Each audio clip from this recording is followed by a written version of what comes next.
مایوس وہ ہوتا ہے جو اللہ پر یقین نہیں رکھتا، اور محروم وہ ہوتا ہے جو اللہ کی نعمتوں کا شکر ادا نہیں کرتا۔ تم اپنی ہزار غلطیوں کے باوجود بھی اپنے آپ سے محبت کرتے ہو، لیکن دوسروں کی ایک غلطی کی وجہ سے اتنی نفرت کیوں کرنے لگ جاتے ہو؟ یا تو پھر خود غلطیاں کرنا چھوڑ دو، یا پھر دوسروں کو معاف کرنا سیکھ لو۔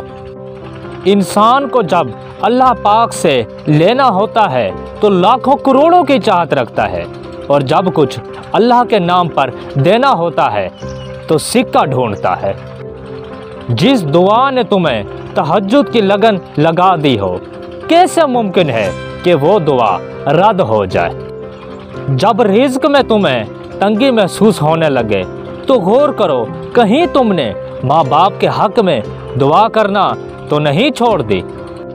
بد نصیب ہے وہ شخص جس کے دروازے پر جنت آئی اور اس نے ٹھکرا دیا، یعنی کہ اپنے ماں باپ کی خدمت نہ کی۔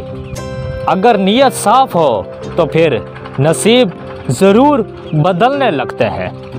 تم اللہ کے اتنے قریب ہو جاؤ کہ جب تم دعا مانگو تو فرشتے آمین کہیں۔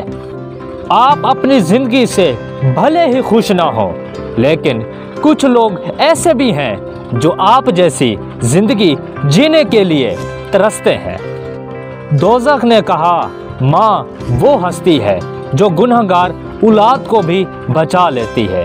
جنت نے کہا، ماں وہ ہستی ہے جو مجھے بھی قدموں تلے دبا لیتی ہے۔ گناہوں سے نجات وہی پاتا ہے جو اقرار جرم کر لے، اور ندامت کے لیے تو توبہ ہی کافی ہوتی ہے۔ زندگی سے ضد کرنا چھوڑ دو، کیونکہ کچھ صلے اس جہان کے لیے نہیں ہوتے۔ اگر سبھی صلے اس جہان میں مل جائیں تو پھر اگلے جہان کے لیے کیا باقی رہ جائے گا؟ نیکیاں کرتے جاؤ اور دریا میں ڈالتے جاؤ۔ جب بھی کبھی زندگی میں طوفان آئے گا نا تو یہی نیکیاں کشتی بن جائیں گے۔ اگر تم بہترین فیصلے چاہتے ہو تو سب کچھ اللہ پہ چھوڑ دو۔